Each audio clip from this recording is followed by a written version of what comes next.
War and Warzone Season 5 is out, but is it any good? What is going on, everybody? It's your boy BlancOnline, here today to chat to you more about Cold War and Warzone. We're going to be chatting all things Season 5. I'm going to do my overall review on the season as a whole, mainly looking at the content-wise, and is it any good? Is it bad? Is it as good as we thought it was going to be? We're going to go through all of that sort of stuff here in the video, but before I get into anything, most of you guys watching the video right now are not subscribed to the channel, so if you haven't done so yet, make sure you click that subscribe button to be kept up to date on all things to do with Vanguard, Cold War, Warzone, all that sort of stuff. So make sure you click the subscribe button to join us here and stay up to date. Without further ado, let's get into the review. I'm going to start with the Cold War side of things because I honestly feel like the Cold War stuff outweighed the Warzone stuff a little bit here in the update. Obviously, we got our brand new 6v6 maps, we got Echelon, we have Slums returning, and we have, well, technically Showroom's a face-off map, but you can play it in 6v6 as well if you wanted to. So Slums, obviously, you'll get Slums out of the way.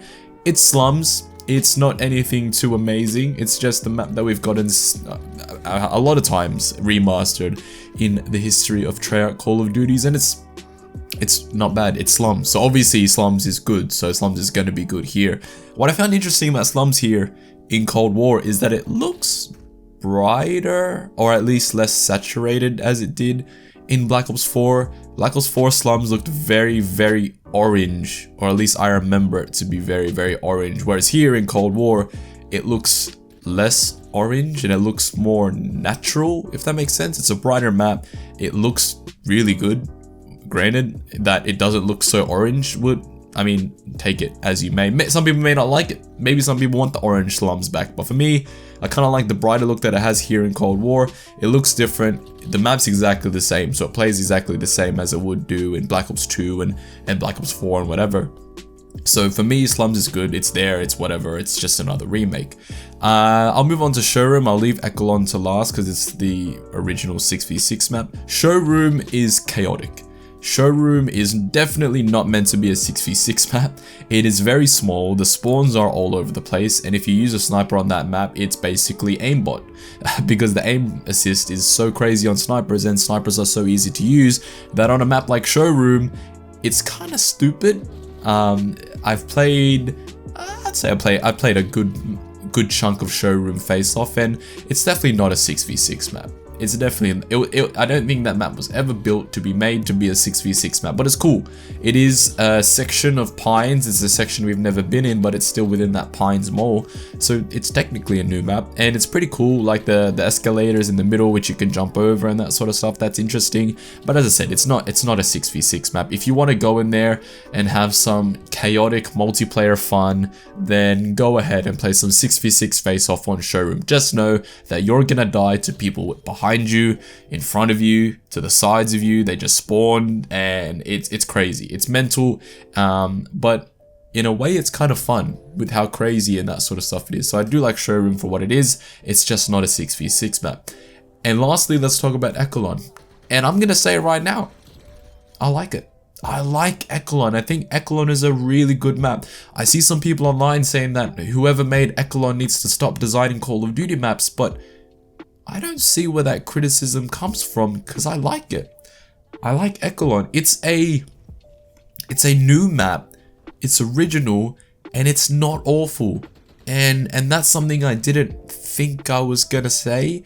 Echelon to me is a map that shows that Treyarch can make good Call of Duty multiplayer maps, good original maps. So why not just do that? Make good original maps. Don't give us Slums again, or don't give us a Nuketown again, or don't give us whatever, or don't make strike maps of bigger maps. Like, you can make good 6v6 maps, Treyarch, so just do that, and you've proved to us that you can do that through Echelon. Echelon is very, very, very, very much a 3-lane map. It's very much the traditional Call of Duty style of making a map where it's 3 lanes. You have your left, your right, your middle, of course. Your middle being that big central computer array looking hub room, whatever you call it, which a lot of the traffic is sort of filtered towards. So if you're smart enough, you can sort of either avoid that area or use that area to rack up a bunch of kills. But for me, Echelon is actually a pretty good map. I enjoy it. There's an Echelon 24/7 right now, and that's the mode that I've been playing on Cold War to sort of gauge my opinions on Season 5. So for me personally, I don't see what the problem with Echelon is. Some people are saying it's bad, some people are saying it's great, but for me, it's a great map, and I do really enjoy it. So as a whole, all of the maps that Treyarch brought out in the release of Season 5, obviously we don't have the mid-season maps yet, like Zoo or Drive-In.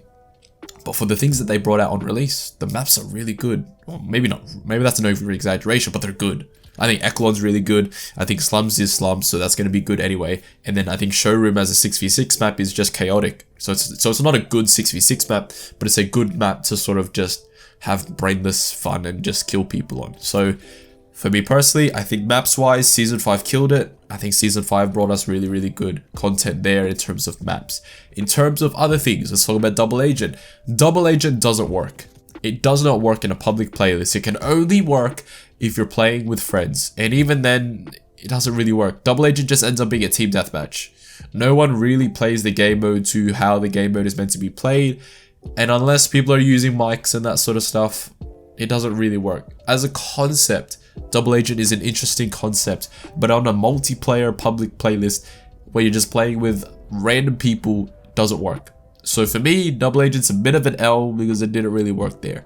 The two new guns, the EM2 and the Tech 9. The EM2 is good and very good. It's very good. It's slow firing. It reminds me a lot of the Enfield from Black Ops 1, but it's very good. The Tech 9 is also very good. It's a burst SMG that you can change to an automatic SMG if you want to, but it's got a bit of range to it for it being a burst SMG, so it's okay. It's not amazing and it's not game breaking. I feel like the EM2 is the best out of the two in terms of weapons and how powerful they are, but both weapons are fine, so that's okay there. And I think I've sort of covered everything in terms of Cold War. I don't really touch zombies, so I can't really speak on like the outbreak stuff they added and whatnot, but in terms of multiplayer content, it's good content. Season 5 really did bring us good content, and Treyarch really did save the best for last for whatever reason. And all the things that they brought out, the new weapons, the new maps, like all the things you really care about are really, really good. My only problem with Cold War Season 5 is that it's a little bit too late. And the progression system is still not where it needs to be in terms of something that'll give you a proper grind. Skill-based matchmaking is still a big problem. So score streaks are still a big problem as well. So it's one of those things where your content's really good that they brought out in Season 5, but it's too little too late, and the fundamental game as a whole is not good. So content Season 5 is good, the game is still bad, so one doesn't sort of cancel out the other, if that makes sense. But that's that. Cold War Season 5 is good in a content sense. Let's move on to Warzone, and I'm not gonna lie, Warzone is a little bit boring in Season 5. Obviously you have the new weapons, and the EM2 is OP right now, and it's the meta because all the new weapons, whenever a new weapon comes out, it's the meta. That's just how it is, and that's how they get people to buy the tiers and buy the packs and whatever, but that's besides the point.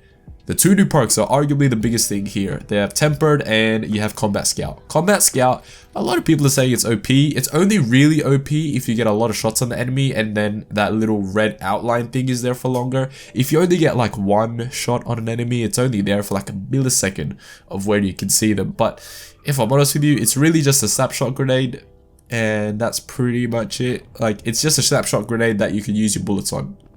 So for me, Combat Scout is okay. Cold Blooded sort of cancels out Combat Scout anyway, so for myself, like, it's not too much of an overpowered perk if you're using the right perks with it. Obviously, if you get your loadout before other people, then it can sort of be overpowered, but it doesn't break the game in any sense, in a balanced sense, if that makes sense. So Combat Scout is probably the best out of the two perks. Tempered is okay, it's just not something that I see more value out of instead of having like a Ghost or a High Alert. I see Tempered sort of being third on that list, but not as good as Ghost and High Alert in that second tier spot. So new perks are cool, it just didn't break the game as a lot of people thought it was going to be, so they're just there and it's balanced and it's fine, it's okay. The different changes in the Warzone map, obviously I don't play Verdansk, so I can't really say anything about the mobile stations or what they do. I guess they're cool, I don't know, I don't really care either. So as a whole, Warzone was a little bit boring in Season 5, like there's nothing crazy content wise, it's pretty much still the same game as it has been. Obviously there's the Vanguard reveal going to happen on the 19th in Warzone, so that's there and that's gonna happen and that's cool. But Warzone didn't really get much love, so I can't really speak too much about Warzone in Season 5. Overall, from a content standpoint, I'm gonna say Warzone is sort of an L in Season 5. Like, the perks are cool, but I think multiplayer, for a very refreshing reason, got more attention and got better content than Warzone here in Season 5. But that's all I have for you guys today. Leave a like if you enjoyed the video. I think Season 5 is actually pretty good in a content sense for Call of Duty. But let me know what you guys think in the comment section down below. Click subscribe if you're new here, because obviously I'll be live streaming the Vanguard reveal event here on YouTube. It goes live at 10:30 AM Pacific time, which is like 3:30 in the morning here in Australia. But it's fine. I'll be awake with a very, very croaky voice, but I'll be there and it's okay. I'll see you guys next time. Peace. Me and Lil J, we Scotty MJ. Bashing the rock, we're hitting the fade. Pull up in a whip with 21 bays. Here come the bastards, 21 days. Gun you, boy, I know he's a waste. Baby, I know that you want a little taste. I know you want all the bass in your face. Brand new bag and brand new nails. Me and Lil J, we Scotty MJ. Bashing the rock, we're hitting the fade. Pull up in a whip with 21 bays. Here come the bastards, 21 days.